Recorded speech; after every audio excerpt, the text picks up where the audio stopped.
ಹರಿದಿನಗಳ ರಂಗು ಆ ಉತ್ಸಾಹ ಇನ್ನೂ ಉಳಿದಿರೋದು ಗ್ರಾಮಗಳಲ್ಲಿ. ಅದ್ಧೂರಿತನ ವಿಜೃಂಭಣೆಗಳಿಗಿಂತಲೂ ಹಳ್ಳಿಗರ ಗ್ರಾಮೀಣ ಸೊಗಡಿನ ಆಚರಣೆ ನೋಡಲು ಚಂದ. ದಿನನಿತ್ಯ ಕೃಷಿ ಕೆಲಸಗಳಲ್ಲಿ ಬ್ಯುಸಿಯಾಗಿರುವವರು, ಉದ್ಯೋಗಕ್ಕಾಗಿ ಊರು ತೊರೆದವರು ಹಬ್ಬ ಹರಿದಿನಗಳ ನೆಪದಲ್ಲಿ ಒಂದಾಗಿ ಊರಿಗೆ ಊರೇ ಒಂದೆಡೆ ಸೇರಿ ದಿನವಿಡೀ ಸಂಭ್ರಮಿಸಿ ಆಟೋಟ ಸ್ಪರ್ಧೆಗಳಲ್ಲಿ ಭಾಗವಹಿಸಿ ಎಂಜಾಯ್ ಮಾಡ್ತಾರೆ.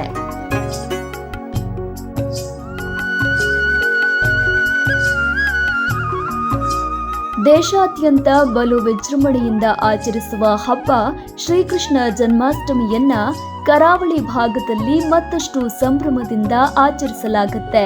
ಶ್ರೀಕೃಷ್ಣನ ಪೂಜೆ, ಕೃಷ್ಣ ರಾಧಾ ವೇಷಧಾರಿ ಮಕ್ಕಳ ಸಂಭ್ರಮ ಒಂದೆಡೆಯಾದ್ರೆ, ಹಳ್ಳಿಗಳಲ್ಲಿ ಗ್ರಾಮೀಣ ಸೊಗಡಿನ ಕ್ರೀಡೆಗಳ ಆಯೋಜನೆ ಹಬ್ಬಕ್ಕೆ ಇನ್ನಷ್ಟು ಕಳೆ ತುಂಬುತ್ತೆ. ಬೆಳ್ತಂಗಡಿ ತಾಲೂಕಿನ ಕನ್ಯಾಡಿ ಫಸ್ಟ್ ಗ್ರಾಮದ ಸದಾಶಿವೇಶ್ವರ ಭಜನಾ ಮಂದಿರದಲ್ಲಿ ಪ್ರತಿ ವರ್ಷದಂತೆ ಈ ಬಾರಿಯೂ ಶ್ರೀಕೃಷ್ಣ ಜನ್ಮಾಷ್ಟಮಿಯನ್ನ ವಿಶೇಷವಾಗಿ ಆಚರಿಸಲಾಯಿತು. ಕನ್ಯಾಡಿಯ ಗ್ರಾಮಸ್ಥರು ಸೇರ್ಕೊಂಡು ಕೃಷ್ಣಾಷ್ಟಮಿ ಪ್ರಯುಕ್ತ ಆಯೋಜಿಸಿದ ಮೊಸರು ಕುಡಿಕೆ ಉತ್ಸವ ಮತ್ತು ಆಟೋಟ ಸ್ಪರ್ಧೆಗಳು ಗಮನ ಸೆಳೆದವು.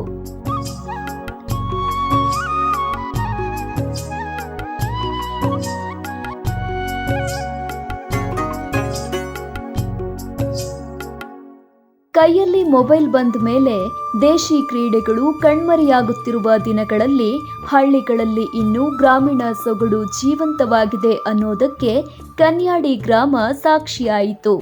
ಯುವಕರು, ಹಿರಿಯರು, ಮಹಿಳೆಯರು ಹಗ್ಗ ಜಗ್ಗಾಟ, ಮೊಸರಿನ ಕುಡಿಕೆ ಒಡೆಯುವ ಸ್ಪರ್ಧೆ, ಜಾರುಕಂಬ ಸ್ಪರ್ಧೆ, ಗುಂಡೆಸೆತ, ರಂಗೋಲಿಯಂತಹ ಹಲವು ಸ್ಪರ್ಧೆಗಳಲ್ಲಿ ಭಾಗವಹಿಸಿ ಎಂಜಾಯ್ ಮಾಡಿದ್ರು.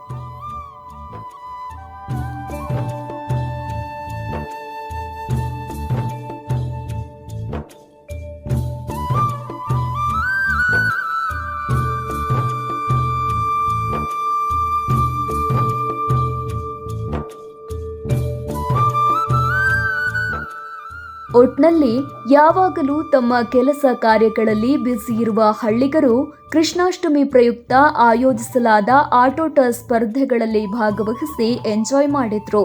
ಸಾಕಷ್ಟು ಸಂಭ್ರಮ, ಫನ್ ಮತ್ತು ಖುಷಿಗೆ ಈ ಬಾರಿಯ ಕೃಷ್ಣಾಷ್ಟಮಿ ಸಾಕ್ಷಿಯಾಯಿತು.